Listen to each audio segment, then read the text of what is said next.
Yeah, recording started. So good evening to our listeners to the third and for the time being final lecture on preparing for PG CUET English 2025, organized by our Department of English. So we first thank our resource person for the evening, Dr. Chatterjee, who is an assistant professor of English in the School of Liberal Studies, KIIT, deemed to be university. And well, I am also a little bit thankful, especially to Abhishek, the speaker for our second lecture, who has very kindly introduced me to Gaurav. And I should mention that Gaurav, just like Abhishek mentioned the other day, that he has been a student of the Comparative Literature Department, Jadavpur Vishwavidyalaya, and he's also the founder, one of the founder members of the Center for Studies in African Literature and Cultural Studies. So I take it that Gaurav will probably be referring to African literature during the course of his discussion. He also has efficiency in Swahili language, which he learned from Delhi University. He has received various fellowships from the government, and he has been a regular contributor to the MHRD project of ePathshala, Project Bichitra, etc. We are really thankful to Gaurav for giving us some valuable time from his schedule. So without any further ado, I will just hand over the platform to Gaurav. So over to you, Gaurav. Thank you, Devaditya, uh, for such a nice introduction. Uh, uh, Before starting, let me tell you one thing that I will use both the languages for the presentation. I hope everyone understands Bangla here. Yes, they do. Okay. And no, I probably will not refer to African literature because people, I think, are not familiar with African literature. No, but interestingly, these people have studied some stories, but we can definitely invite you for another lecture. Uh, and another thing, I will shift to the other window, like in that crazy window which I have shared. And in that case, I will not be able to see what is happening in the meeting. So if I am disconnected or if I am not audible, just let me know. Or like if you have, I'll definitely do that. Yeah, and if any question arises, just unmute yourself and talk. Okay. So I hope my screen is visible, right? There is. Absolutely. We can see your screen and we can see you. Yeah, thank you.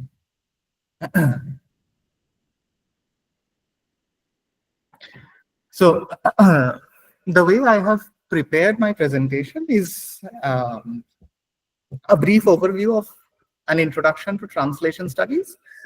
Now, what I want to clarify before commencing the presentation that I have not prepared the presentation according to the timeline. I have not maintained the chronology.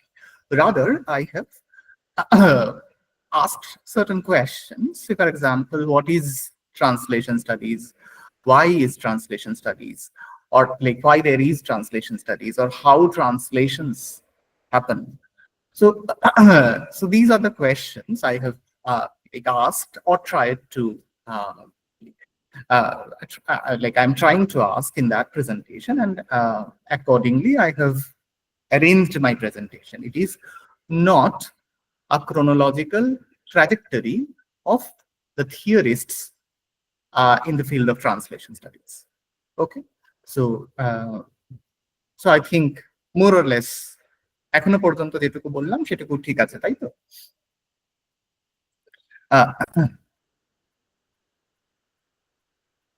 Now, let us look at the etymology of the word translation. Translation is a combination of two Latin words. One is across, that is trans, and the other one is bring. So translation, the word carrying, Gaurav, yes. Gaurav, when you were talking about the etymology, for a split few seconds, your visuals paused and we couldn't hear you. So maybe repeat that. Okay, sure, sure. Should I turn off the video? Will that help? I I guess think so. it might. I think it might. Okay.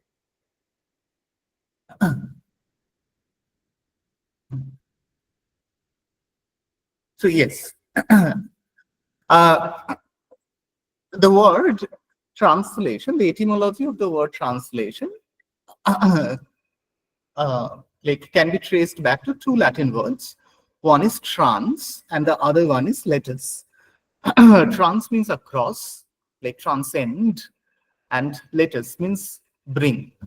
So translation, the word translation contains a sense of going beyond. Now that going beyond sometimes refers to two different uh, uh, two different languages. Sometimes it may refer to two different cultures. কখনো দুটো ভাষার মধ্যেও একটা ভাষাকে অতিক্রম করে আরেকটা ভাষায় পৌঁছানোটাও ট্রান্সলেশন, আবার একই রকম ভাবে একটি সংস্কৃতিকে অতিক্রম করে আরেকটি সংস্কৃতির কাছে পৌঁছানোটাও ট্রান্সলেশন। নাও কিন্তু যে ট্রান্সলেশনের কথা বলছি, the way I have defined or I have tried to find out the etymology of translation or the word translation, you need to remember that uh, it is the way it is used in Europe. There are other parts of the world where translation is interpreted differently. Say, for example, in Persian, the word tarjuma, যেটা বাংলা করলে তর্জমা, tarjuma is like used, and you'll see that tarjuma means to interpret. So translation is not, in that case, in the way it is used in Persian, it is not, it does not signify going beyond, rather it signifies a form of interpretation. So translation is not only going beyond, but it also a form of interpreting what is written there. And with that, I will go to another language, that is Sanskrit, and where translation is often referred to as Anuvada. Bangla bolle Anubad. Anuvada is again a combination of two words. Anu means after, Vada means speech. So what I am speaking after, Anuvada, is not actually going beyond a language, rather it is going after what someone has said. So when, say for example, Ramayana, the Ramayana is translated into Bangla, যখন কৃত্তিবাস বাংলায় রামায়ণ লিখছেন, তখন কৃত্তিবাসের কাজ বাল্মীকির রামায়ণকে বাংলায় নিয়ে আসা নয়, বরং বাল্মীকির রামায়ণের পরে রামায়ণ নিয়ে কিছু কথা বলা। So you can understand that there are several ways in which translation is perceived, translation is imagined.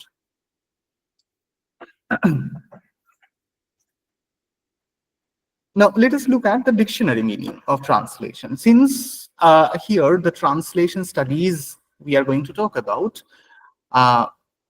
is very much a European discipline, so we'll focus on the English idea of translation and how the European scholars, mostly the European scholars, will of course talk about some Indian scholars as well, but mostly the European scholars, how they have understood translation. Now, according to the dictionary meaning, translation is just it expresses the sense of words or a text in another language. Okay. Now, uh, the discipline of translation studies, this is important for our discussion because translation studies, probably people started translating long ago. Cicero, who was a person, like Cicero was a person from 1st century BC. Cicero translated Greek texts into Roman texts. So people started translating long ago. Even you, like, if you know that it was the hieroglyphic was first uh, decoded because there was a Greek translation of a hieroglyphic text. So people started translating long ago, but translation studies as a discipline is quite new. And it emerged with a book called The Name and Nature of Translation Studies. The book was published in 1972, and the writer of that book is James S. Holmes. And Holmes realized that after the Second World War, uh, people or Europeans, they are becoming more and more familiar with other languages, other cultures. This is the time, if you remember, this is the time when the term post-colonial also becoming very prominent. And you'll see that after Vietnam War, the word third world literature, like, it became a part of American discipline. So these things emerge at the same time. I'm not talking about literature from the colonies, but rather the academic study of literature from the colonies or academic study of translation.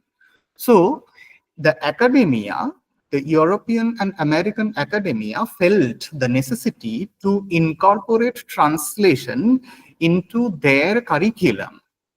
Okay, that part was happening in 1972, okay, or 1970s. And by that time, people felt that Europeans are gradually becoming more and more familiar with other languages, other cultures, and the necessity of translation is gradually increasing. Okay, so Holmes identified three domains of translation studies. One is descriptive, that is product oriented, function oriented, and process oriented. Okay, that means descriptive translation studies will analyze how the earlier translators, they translated. Okay, one is theoretical. Theoretical will formulate what will be the new form of translation, or they will theorize, they will generalize certain aspects of translation. And the third one is applied. Applied means where people are actually translating. Now, apart from these three things, there is another meta-theoretical discourse Holmes talked about, where people will talk about translation studies. শুধুমাত্র অনুবাদ কিভাবে করতে হবে বা অনুবাদের theory বা অনুবাদ করার চর্চা এই নিয়েই কথা হবে না, বরং অনুবাদ চর্চা একটা একটা ডিসিপ্লিন, এইটার ওপরেও কিছু কথা হবে, সেইটাও সেই ডিসিপ্লিনটারই অংশ। তো এইভাবে James S. Holmes, he identified, or there are other terms. Translation studies was coined by Holmes, but before that, translatology or some other European, other terms in other European languages, which were used. But after this term, after the coinage of this term, translation studies became popular. Now, let us look at, there are different types of translation. The first one was proposed by John Dryden. Now, John Dryden, I remember, as I said, like it is the the presentation is not following any chronology. Okay, so John Dryden talks about three different forms of translation. One is metaphrase. Metaphrase means the word by word, line by line translation. যখন একটা ভাষার থেকে আরেকটা ভাষা আমি অনুবাদ করছি, আমি যদি একদম line by line, word by word translate করি ভার্বাটিম, তাহলে this is an example of মেটাফ্রেজ।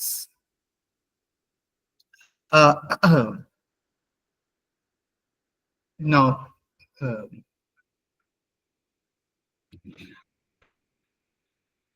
say for example, if I translate koto dhane koto chal as how many patty and how many rice, it will be an example of metaphrase. It's a bad example, but however. Paraphrase. Paraphrase is another form of translation Dryden identified. That is the time when author understands the essence, or not the essence, like the author paraphrases the content and accordingly he translates. Okay, so it is not verbatim, rather the way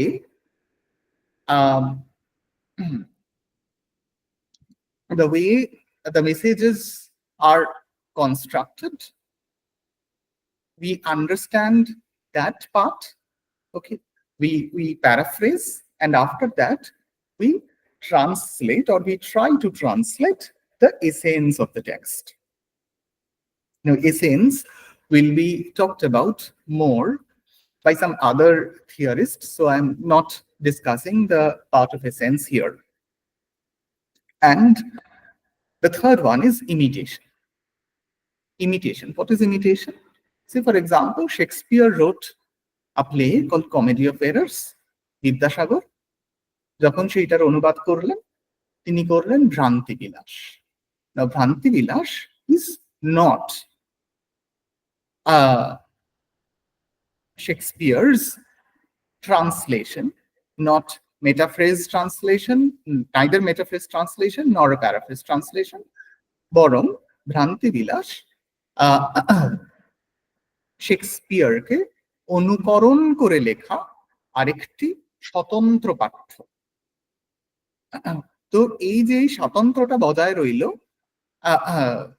নিজের, মানে যে অনুবাদক তার। Gourab, sorry to interrupt you, but one of our students has posted a comment. I am not asking you to address it immediately, but Deepa has posted a query that she wants you to kindly explain paraphrase once again. Sure. Yeah, paraphrase is, say for example, when I am I'm understanding the way the author has written, and then I am translating what I understood, not exactly word by word.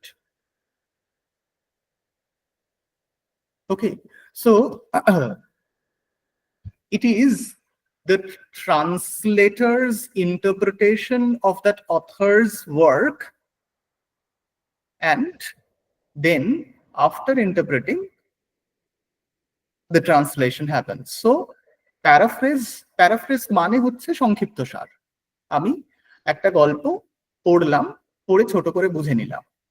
Now, when I have paraphrased, that means I have rewritten the story in my own head with my own language, and when I am translating that, it's paraphrase translation. Okay, Hope I am now it is better. Yes, sir. Is it so? Thank you. Thank you. And imitation, as I said, that imitation is not actually a translation, rather a transcreation. So I am not translating anything. I am not following the rules of language, or I am not following anything. Rather, I am creating my own text following the text which has been produced by the person I am trying to imitate. After that, Roman Jakobson, like much after John Dryden, talked about three different forms of translation.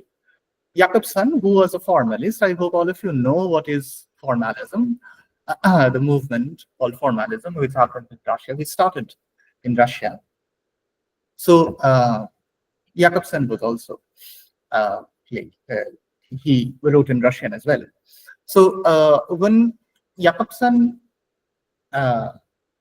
tried to identify uh, the types of translation, he said that there are three different forms of translation. One is intralingual. The example he is citing that all celibate men are bachelor. Now I am translating a particular word, okay, or like bachelor refers to unmarried men. So if I am doing that, okay, if I say that, it means I am explaining the a particular word in the same language that is intralingual. ভাষার মধ্যেই যখন আমি একটা শব্দকে ব্যাখ্যা করে বলছি, তখন সেইটা হচ্ছে intralingual translation. Interlingual translation is যেটা আমরা জেনারেলি করে থাকি। উনি বলছেন proper translation proper. This is from one language to another language, and intrasemiotic translation is transmutation. So that means semiotic means semiotic means the study of science. So any phenomenon which uses sign, okay, is a semiotic system. So intersemiotic translation means when I am like when one text transcends the boundary of one particular semiotic system, for example, language, and enters into another forms of semiotic system, say for example, color. So when I am translating a book into a film, that is intersemiotic translation. So যখন বিশাল Bhardwaj Hamlet নিয়ে একটা ছবি তৈরি করলেন, হেদার, সেইটা একটা ইন্টারসেমিওটিক ট্রান্সলেশনের উদাহরণ হতে পারে। Okay. Now let us go to the second question, that is how. How does translation happen? For that, translation is actually a search for equivalence. Translation, Eugene Nida, the person whom I cited here, Eugene Nida said in like one of his essays called The Theory of Equivalence, if I am not mistaken, probably the name of the essay is The Theory of Equivalence. It could be something else. I can be completely wrong. Now, what Eugene Nida was trying to say is the fact that translation cannot be the polar opposite, or cannot be the journey to like from defamiliarization to domestication. Okay, it cannot be like that. Okay, so যখন আমি অনুবাদ করছি, আমার কাজ ভাষাকে, এটা একটা like this is a very long term debate among the theorists of translation, whether my translation should make people closer to the author. ওকে, যে আমি পড়ছি, আমি যখন পড়ছি তখন আমি অথরের কাছে যাব নাকি অথর আমার কাছে আসবে? আমি অথরের কাছে যাব মানে কি রকম? If I am reading a Victorian English text in Bangla translation, তার মানে আমার কাছে এমন কিছু শব্দ দেওয়া হলো যেগুলো ভিক্টোরিয়ান ইংলিশের মধ্যে ব্যবহার হতো।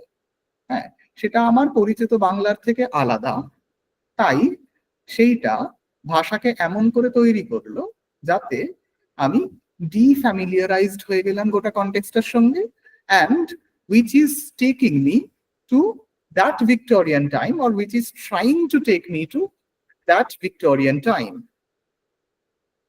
আবার when the author is coming to me, that means I have domesticated the author, the Victorian author, in such a way you cannot understand. Say, for example, if I am reading a translation of Sherlock Holmes, okay, probably I will not be able to understand that this is a translation. Okay. Now, when I am not understanding that, that means the author has been domesticated in such a way, সেই author Arthur Conan ডয়েলকে এমন করেই অনুবাদ করা হয়েছে যেন বা Conan Doyle বাংলাতেই লিখেছিলেন, তার সঙ্গে বাংলার সাংস্কৃতিক দূরত্ব অলমোস্ট আর কিছুই নেই। Now, what Eugene Nida was trying to say, that translation is not a journey between these two polar opposites. Rather, translation can be of multiple types, okay, can take multiple routes, and he is mentioning that there are three primary things which the translation should focus, or generally focuses. That is, one is the message, the second one is the person who is translating, the purpose of translator, okay, translation, and third, the type of audience. Okay, so these are the three things which Eugene Nida talked about, that there are three different things a translator generally focuses on. একটা হচ্ছে যে কি জিনিসটা অনুবাদ করছি, দ্বিতীয় হচ্ছে কেন অনুবাদ করছি, তৃতীয় হচ্ছে কার জন্য অনুবাদ করছি। And in order to understand this process, Eugene Nida said that there are equivalences we generally search for while translating. Okay, one is the formal equivalence that focuses the attention on the message itself, যেটা যেরকমটা Dryden বলেছিলেন মেটাফ্রেজ ট্রান্সলেশনের ক্ষেত্রে, যে আমি চেষ্টা করব exactly একটা say for example, I will try to like when I am translating the proverb koto dhane koto chal, I will try to create another, I will try to find out an equivalent of English proverb in formal equivalence. Dynamic equivalences, it does not focus on the meaning. Okay, rather, what is the relationship between the person who is listening to it and the message. Now, in this context, let me tell you another thing. There is another person, American person, whose name was E.D. Hirsch. E.T. Hurst distinguished between two things. One is the meaning, and the other one is the significance. Meaning belongs to the author. What the author says, author meant, the authorial intent. Significance belongs to the reader, how the reader understands. Okay. Now, dynamic equivalence focuses more on the significance part than the meaning part. So formal equivalence, if we go by uh, the categorization of meaning, or the semantic categorization of E.T. Hirsch, okay, if I think that there are two semantic categories, one is meaning and the other one is significance. So formal equivalence, according to Eugene Nida, okay, formal equivalence focuses on the meaning part, and dynamic equivalence focuses on the part of, like, on the significance aspect of language. Okay, so so this is how it is. This is how Nida constructed the argument. Okay.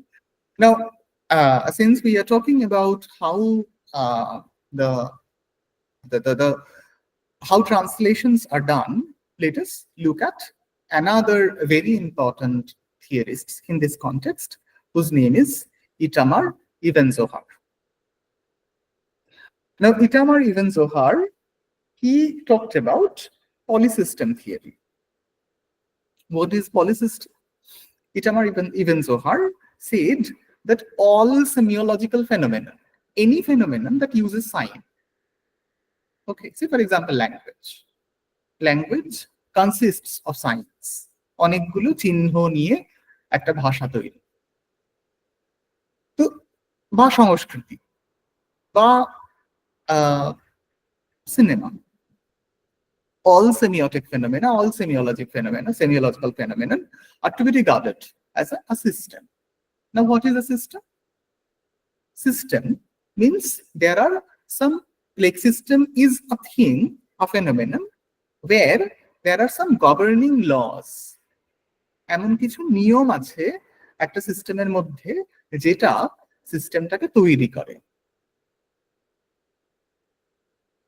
সেই governing loss গুলো দিয়ে যে সিস্টেমটা তৈরি হলো, যে semiotic ফিনোমেননটাকে আমি system হিসেবে আইডেন্টিফাই করছি,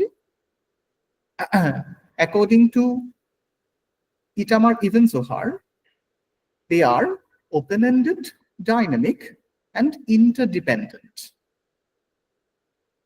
তার মানে, when language is placed in culture or interacting in a, like, with the culture, or one language is interacting with another language, okay, the both of these systems are changing. They change according to time and space and the way they interact. Now, translation is a part of that polysystem. Okay.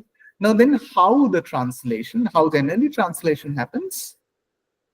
Translation contributes to the polysystem. Okay. Now let me give you an example. All of you have, I think you have heard about William Jones. Now, William Jones is a person, he's a linguist.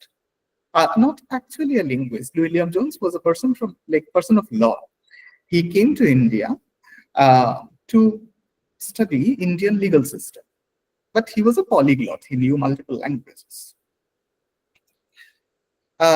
When William Jones came, William Jones tried to understand what are the Indian texts that may help him understand Indian legal system, and he tried learning Sanskrit. Now, the moment he started learning Sanskrit, there is a new window, okay, which opened for him.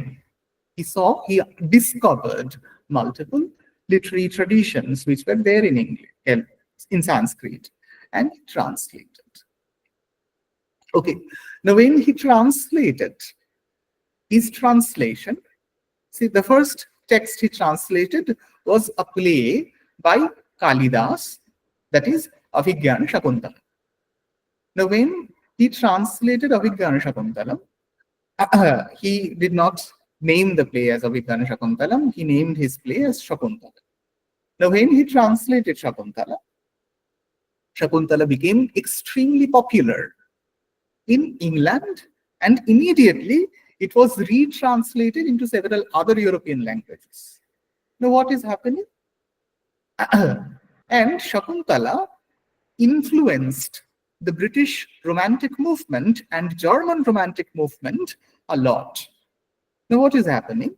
That means, since there is a possibility where two languages, that is Sanskrit and English, they are interacting with each other, and since they are polysystem, they are part of the polysystem, and they are interacting with each other, one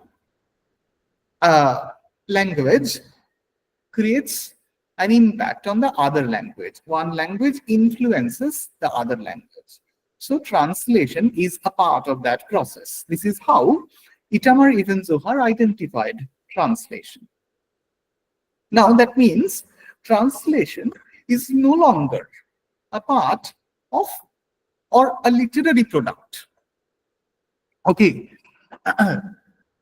There was a cultural turn in the translation. Okay.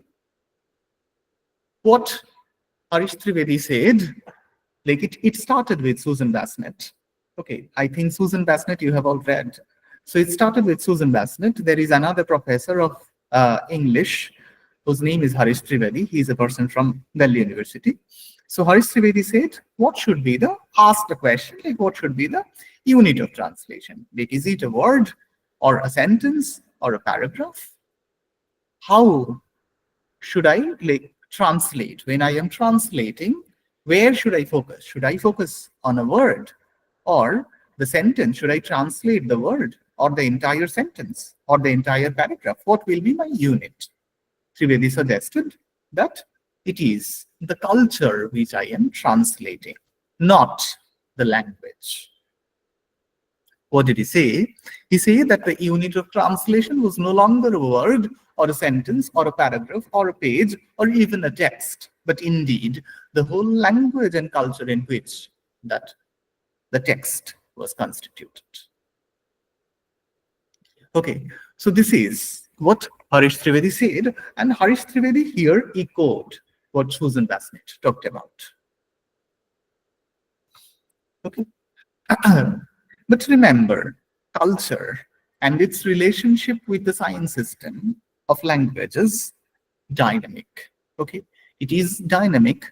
So whenever I am trying to create a cultural equivalent, okay, it must be, according to Nida's theorization, it must be a dynamic equivalent. Okay. Now let us go to the third question, that is why.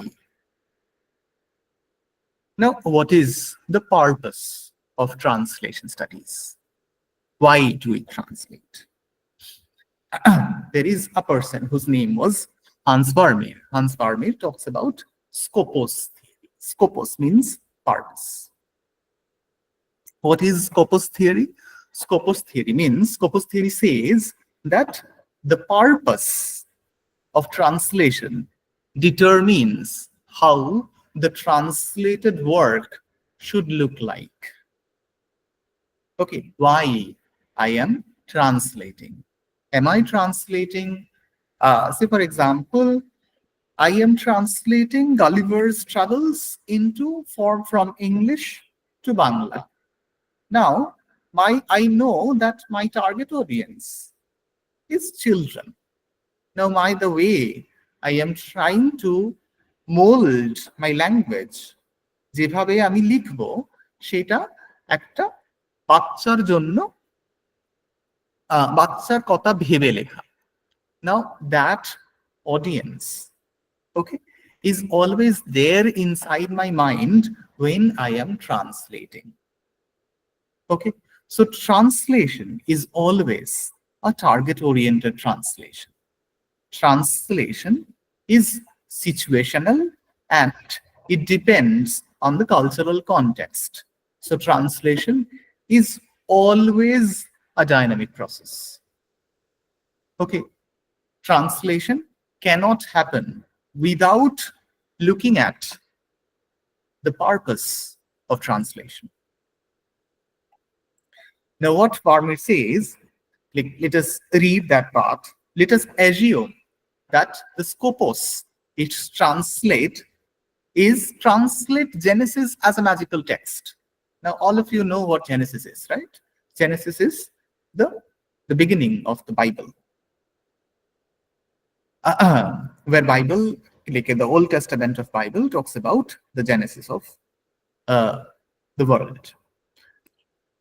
Now, as a magical text, in that case, it is more important to reproduce the sound of the words as closely as possible than to render their meanings. If the scopus is translate Genesis as an aesthetic text, it is more important to achieve the aesthetics of the text in line with the standards of the target culture than to preserve the wording of the source text. There is no such thing as the translation of the text. The results of the translation process will vary according to their scopoi, according to the purposes of translation. Now, why I am translating becomes more important than what or how I am translating. Okay. Now, look at the functionalist approach of translation, like which is an extension of uh, Vermeer's idea of uh, scopus theory. Functionalist approaches to translation talks about or like it starts with action. Now, action, when it happens with two agents, okay, it is a form of interaction.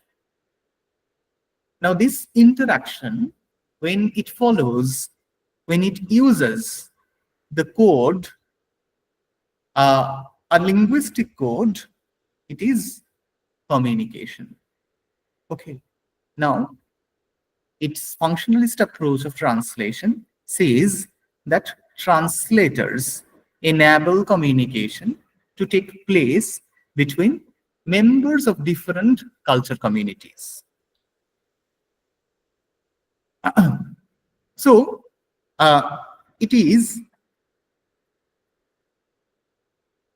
the purpose of the translator is to uh, to enable the interaction between the two communities. The translator does not have to take into account all cultural reach points which may occur between all the members of two linguistic communities. Rather, what the translator needs to do, translator needs to focus on the well-defined aspects of the language. See, for example, when I am translating a text into English, my purpose is not to write for all English-speaking audience. Rather, I have identified a certain form of audience, and accordingly, I will use that form of English. Am I clear? Now,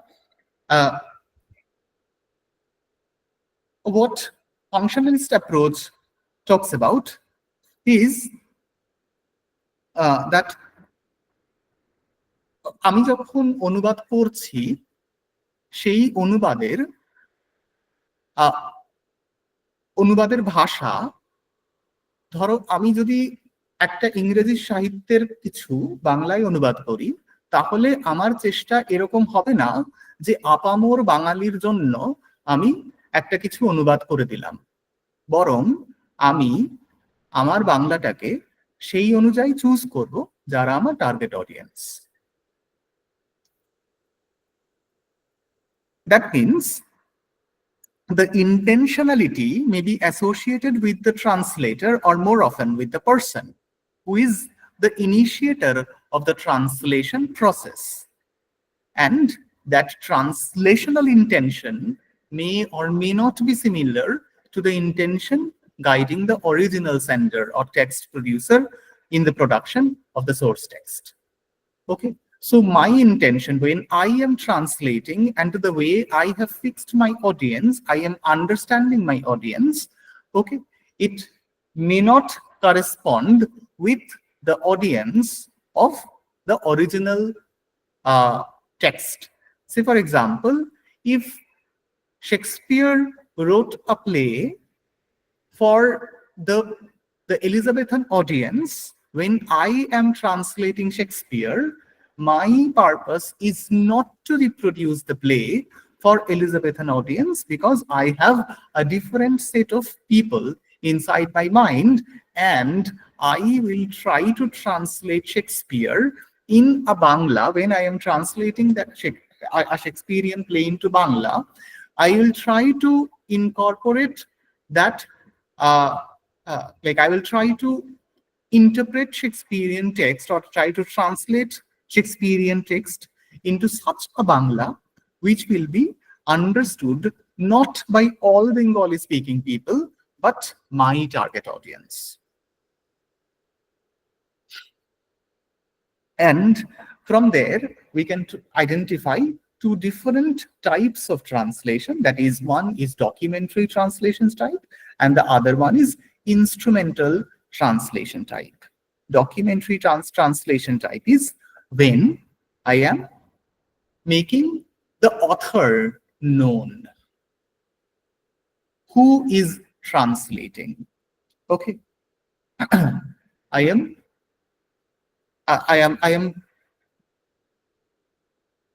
making the fact clear that the thing you are reading is a translation. Instrumental translation type is the translation where I am not making it evident that it is a translation. Okay, so it will instrumental translation types, and these two translation types, documentary translation type and instrumental translation types, are two different types of translation according to the purposes of translation. Why I am translating? According to that, like on the basis of that, I have identified two different translation types. One is documentary and the other one is instrumental. Documentary is when I have mentioned everything that I am translating this in this book, and instrumental is, say, for example, I have translated no smoking into Bangla called Dhumpan Nishedh, and I just want that particular text to convey certain message, which is like which does not need to have the explanation that it is a translated text from English to Bangla.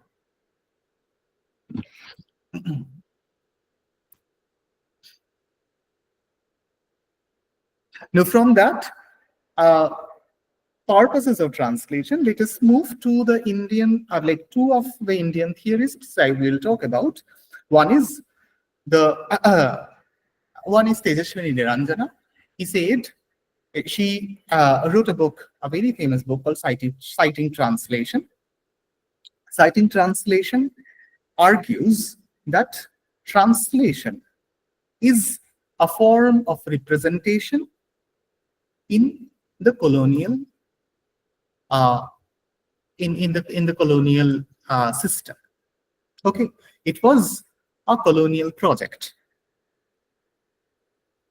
It is translation actually contributes to the power dynamics of the power dynamics between the colonized and the colonizer, and how the colonized. Say, for example, I gave you, I cited the example of William Jones and how he is translating Shakuntala. Now, যখন William zone শকুন্তলার অনুবাদ করছে, Shakuntala fits well into the entire discourse of Orientalism, which was a discourse created by the Europeans to control Indians. So, the translation of Shakuntala contributes to the power structure which was created by the Orientalist discourse. Okay. Spivak said almost the same thing. Spivak said that translation is not merely about transferring meaning, but an intimate act of reading. And sometimes it is the Western translation which erases the cultural specificities in the among the colonial people. She particularly, the politics of translation is the name of the essay she is writing, and there she cited a Shama Sangit by Ramprasad Sen. Ramprasad Sener আমার কাছে এই মুহূর্তে text নেই,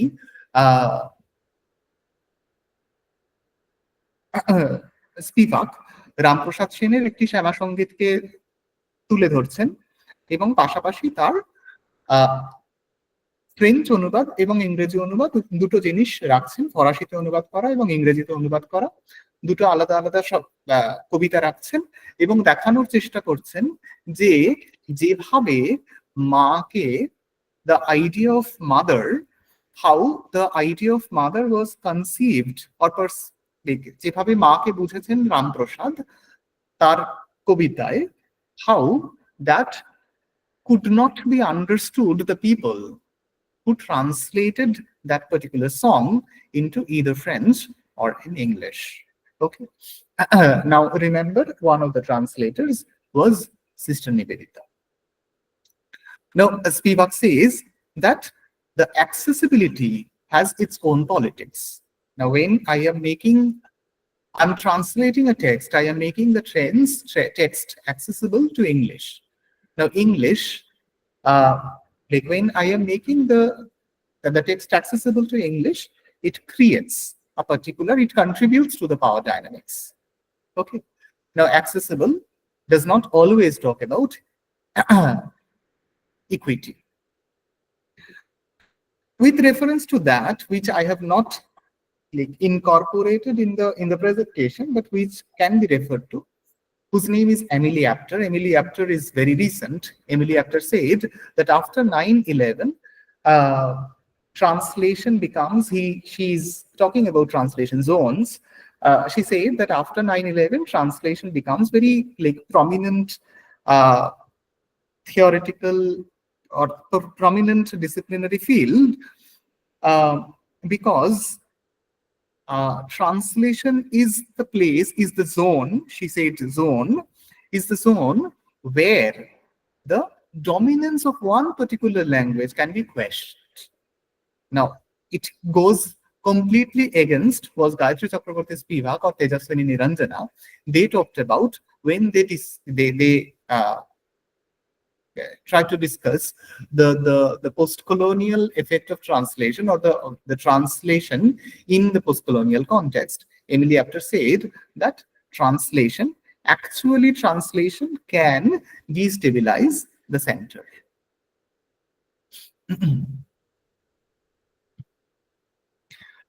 Now, let us look at the fourth question, that is translation possible?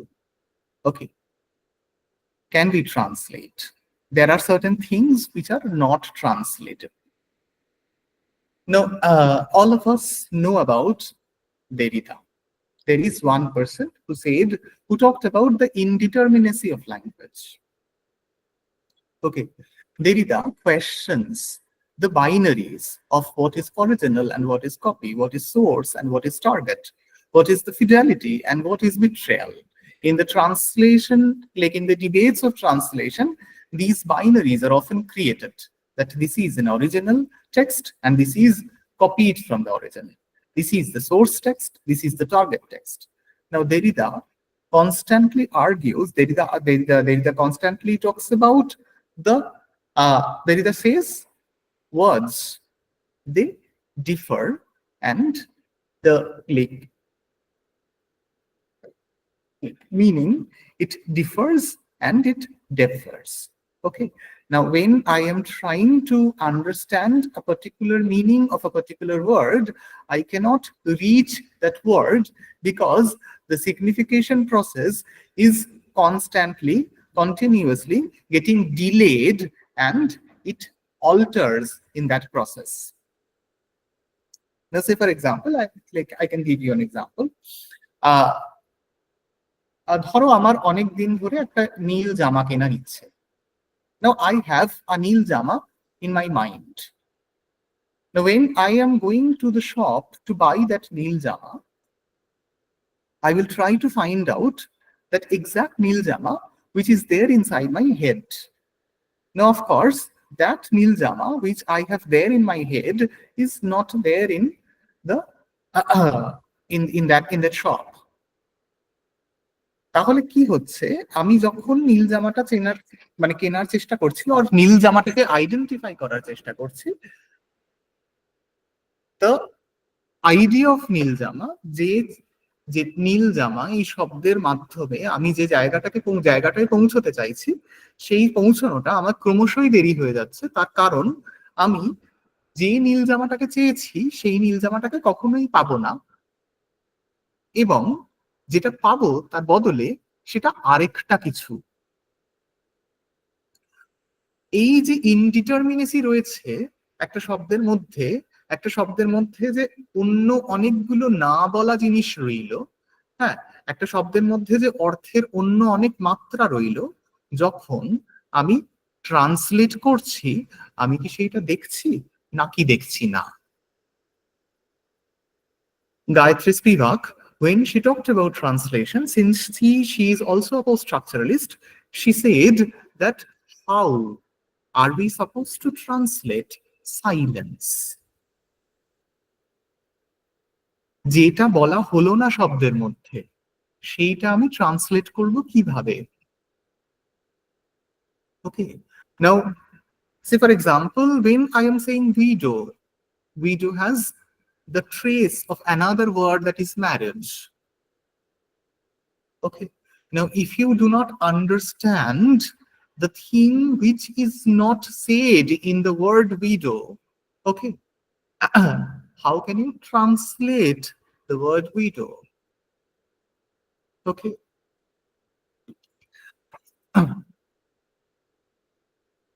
Now, in this regard, let me go back to Walter Benjamin. Walter Benjamin is the last slide which I have used. Like, I should not have ended this presentation with Walter Benjamin. However,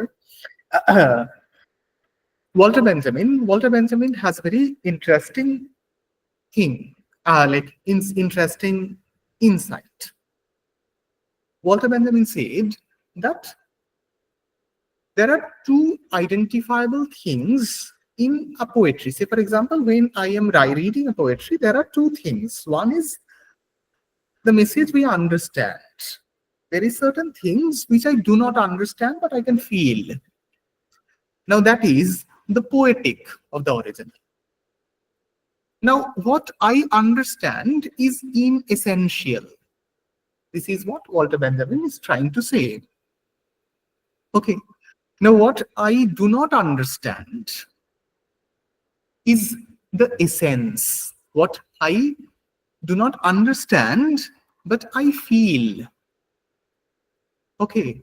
What is there through the use of language which cannot be translated. That untranslatable thing is the essence which a translator should translate. So, Walter Benjamin, this is a quotation directly a quotation from his text. Okay, the task of translator or translator's task. Okay, this is the name of the essay. He said, the translation calls to the original within.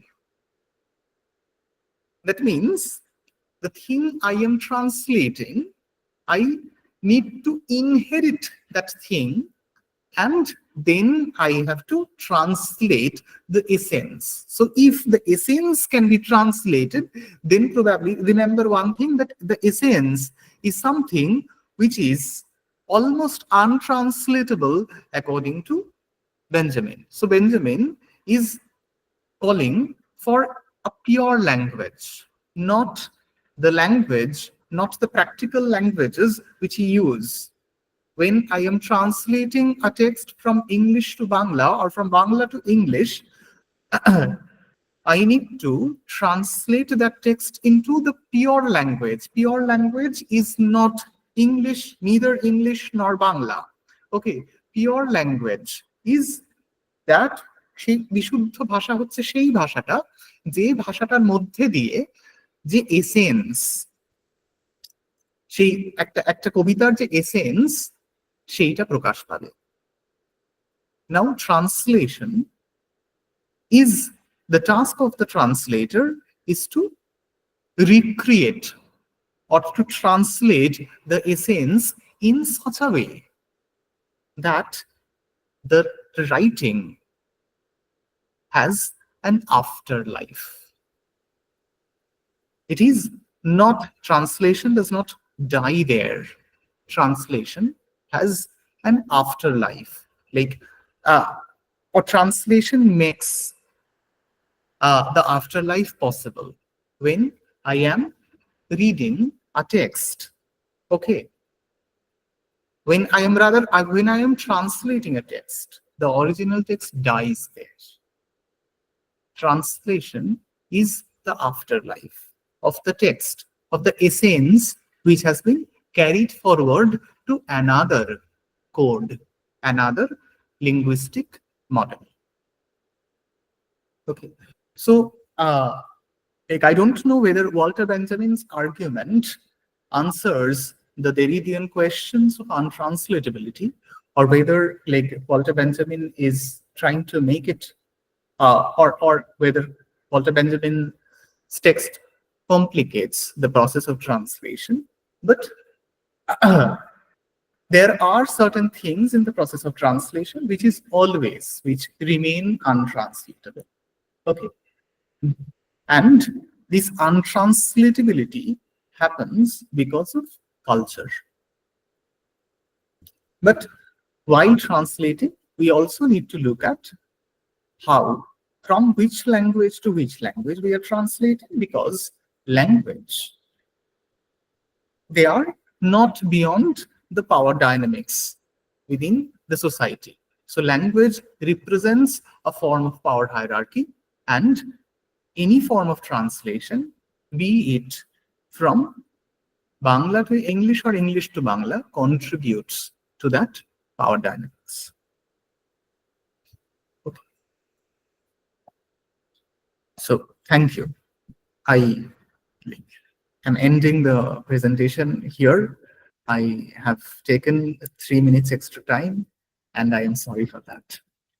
I should be very candid while responding to this, that you don't have to be sorry for this. Rather, I feel sorry that we could not actually invite you for more than a week or something like that, because I have my thoughts to share, but let's not deprive the students. So any questions? Deepa, please go ahead. Good evening, sir. Actually, I was enjoying your class very thoroughly. It was amazing, and your presentation style was also very. Thank you. Thank you. So, one idea occurred in my mind. Mhm. According to Harris Trivedi, as translation is a translation of a culture, but when William Jones came in here, and his translation of Shakuntala influenced many of Britishers or other Europeans.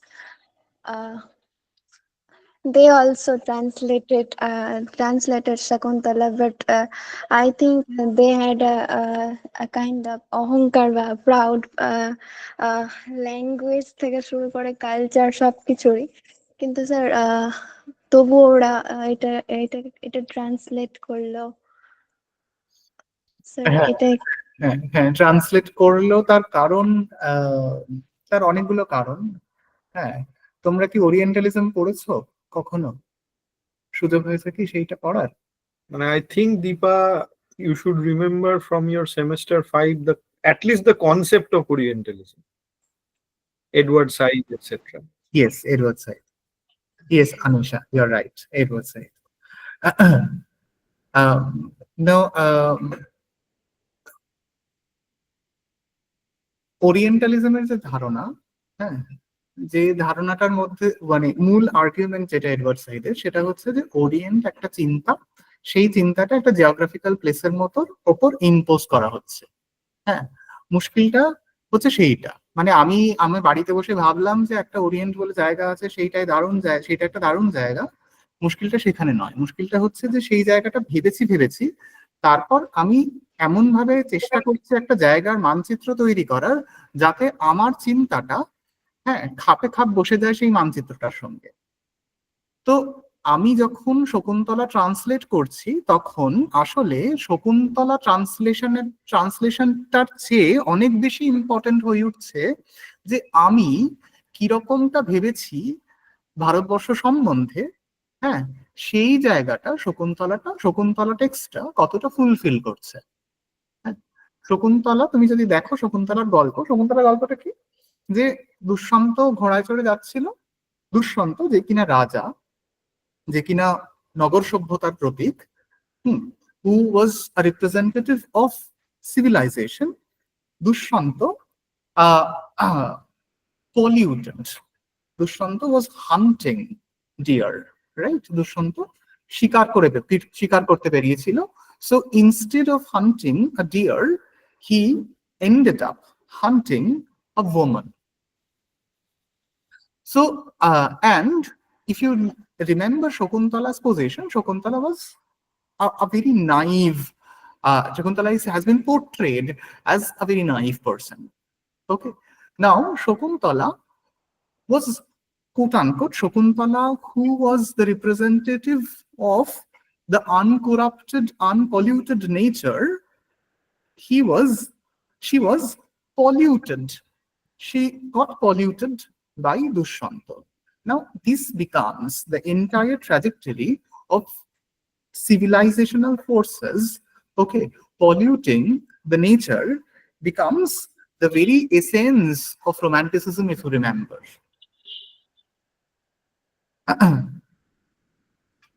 Okay, I think Anisha is adding something. So, Gaurav, you please finish what. I can see. I have already switched. Okay, Yeah. I can see. So,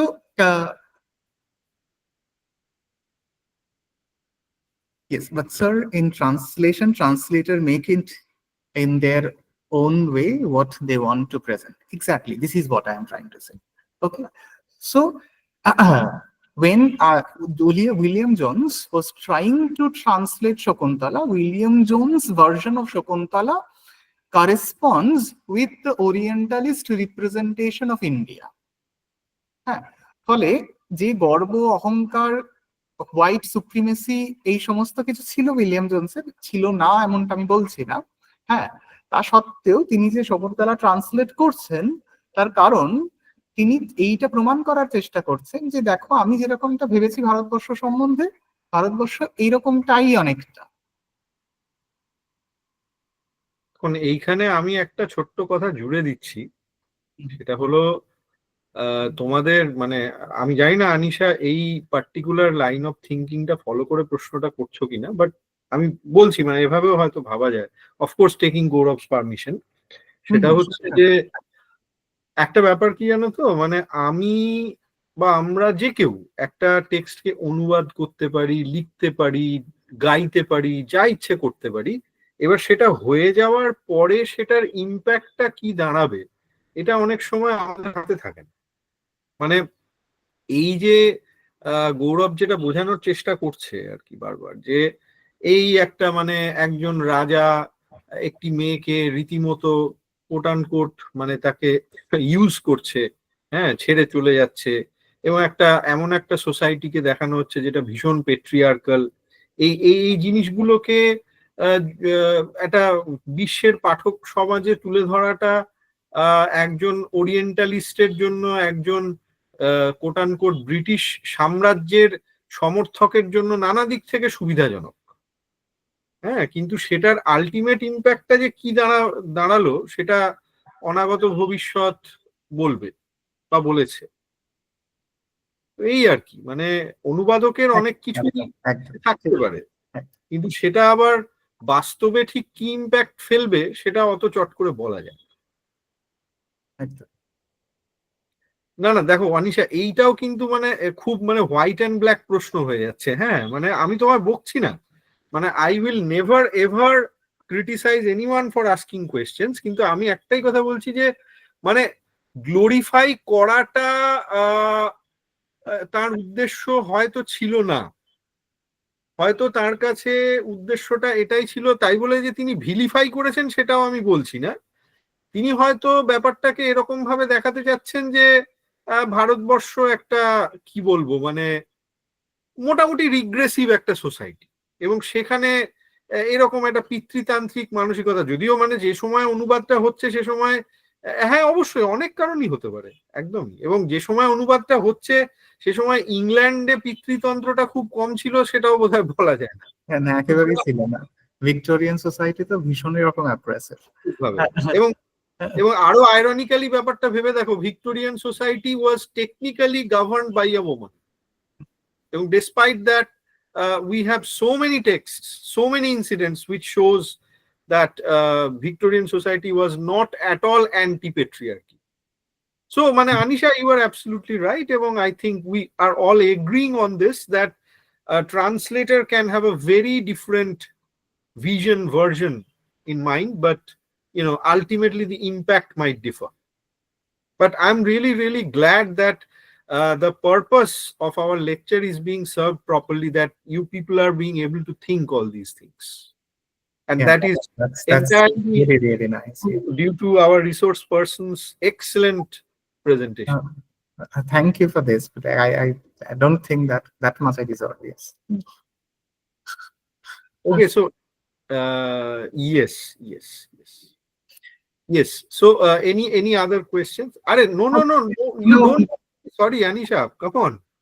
You don't have to be sorry, Anisha. I'm repeatedly telling all of you, I will never ever criticize anyone for asking a question. Questions are always very important.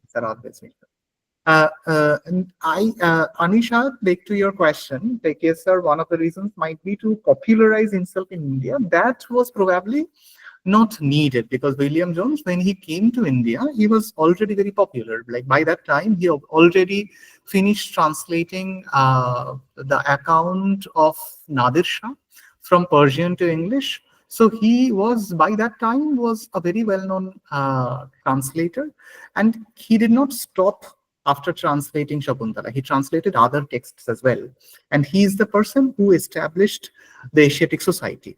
And as I said, like, he was the person who was the father, quote unquote, of the comparative philology, because he identified that there are similarities between Greek, Latin, and Sanskrit. He was the first person to think that these languages, they stemmed from the same root.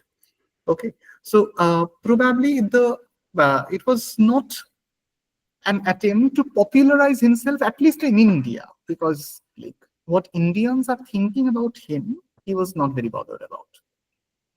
Okay. So please go on, মানে তোমাদের আরো যা যা প্রশ্ন আছে তোমরা please করতে পারো, লিপিকা, দীপা, এনিওয়ান এলস। এবং আমি আবারও বলছি, আমি কিন্তু কোয়েশ্চেন একদম ডিসকারেজ করছি না। You can ask anything relevant to this lecture. Any other questions or queries? Although I must say that the presentation was so comprehensive that it leaves quite a little bit of room for data-based questions. But I'm sure, yes, yes. Okay, thank you, Okay, Anita. Thank you. Like, that if means this a lot happens, to I us. am really honored. And let me also add here that you see whether all of you will be, getting selected for CUET and joining some central university, or you will be pursuing your masters in University of Gaurbango, that is undecided. But I think this lecture is going to be very useful for future listeners, because translation studies happens to be a very integral part of the master's course in University of Gaurbango itself. So the archival value of this lecture is going to be immense, and I kind of take it that students don't have anything else to ask, so I will. Yeah, thank you, Anisha, thank you for joining us. Yes, Deepa, please go ahead. Please go ahead. So there are a lot of adaptations of any text. So which term should I say? Like uh, মানে কোনো টেক্সটের যখন কোনো adaptation হয় সেটাকে ট্রান্সলেশনের ভাষায় কি বলা যেতে পারে স্যার? This is a অনেক trick. কিছু বলা যেতে পারে। অ্যাডাপ্টেশন যেমন তুমি একটা শব্দ ব্যবহার করছোই, সেইটাও একটা শব্দ আর কি। This trans is a very tricky question. ট্রান্সক্রিয়েশন বলা যেতে পারে। হ্যাঁ, আহ, নির্ভর করছে সেটা বাংলায় একটা শব্দ আছে মূলানুগ। হ্যাঁ, কতটা অরিজিনালের কাছাকাছি, যদিও অরিজিনাল কোনটা বলবো, কতটা মানে অরিজিনাল এর কাছাকাছি বা কি, হ্যাঁ সেইটা, এইগুলো সমস্তই মানে প্রশ্ন সাপেক্ষ। আহ, তাও অ্যাডাপ্টেশন যেমন একটা আহ, শব্দ। হ্যাঁ, অনেকে অনেক সময় ভাবানুবাদ বলি আমরা। আহ, তাহলে ট্রান্সক্রিয়েশন, translation, imitation, influenced by, adaptation, all of these are like a part of a very similar process. একদম একদম এবং মানে just let me just add to this a little bit, because I myself take interest in adaptation studies. মানে if you people start looking for subcategories of adaptation, which people like Julie Sanders have spoken about, I mean, you will come across many such interesting terms. In fact, there is a very important term, appropriation, which we should also keep in mind. I mean, these things are really fascinating. I mean, I myself am a big lover of, finding, the journey of a story, the journey of a character, the journey of an idea across cultures and languages. And translation indeed plays a very significant role in that. And I'm now coming to the Thanksgiving part, the formal part. But I let me tempt all of you a little bit. That is, very soon our college is going to offer an add-on course on translation studies, and I think you can guess that we will kind of pressurize Gaurav to join us as a resource person. So probably we will have more of Gaurav's excellent presentations I'll soon. be honored. I'll be honored. And I will be sharing this more formally in the group that we have formed.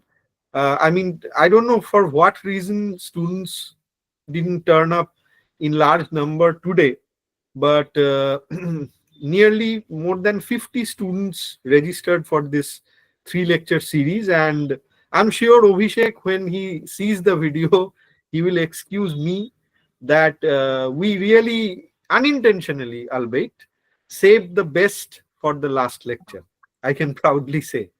And yes, Lipika, I am also kind of out of words for yes, we will be sharing. I have already shared the departmental YouTube channel link that we keep on uploading our videos to.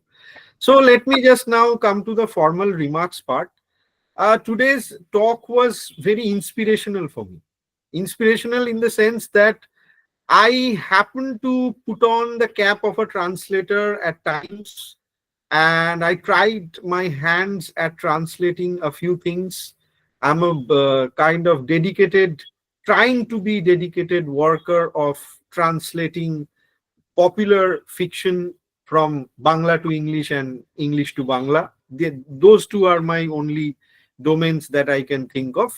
But I was always regretting that I need to get in touch with someone who can, help me having a walk through the theoretical nitty gritties of translation studies. I did study a few books informally, and when I shared that with Gourab, he was all praises, and he had very strongly recommended that I share the book of Susan Bassnett with you people, which I did for Deepa and Lipika, and I will do for the rest of you as well after this talk. So my knowledge, my understanding of translation studies increased just like yours did. And I must say that I couldn't think of a better way to talk about so many things within the span of 1 hour in such a lucid manner. So, Gaurav, I'm probably making you a little bit uncomfortable by Absolutely, very much. going on and on, but I really have not enough words to praise you, because mark my words, this lecture is going to be immensely helpful for our future listeners here in University of Gurgaon. But yes, as I said, Gaurav, we will be bothering you again in very near future to join us. And More than happy. Yeah. yeah. So without further ado, I will announce the formal end to not just this lecture, but the entire lecture series that we planned. Thank you everyone for joining us. I hope you will join us for our future ventures, and all the best to everyone for their PG CUET entrance exam, as well as their future in general. And I also wish the same to Gaurav, although not for PG CUET entrance exams, for his future in general. So a very good night to you. Thank you. Thank you to everyone. Thank you for asking questions.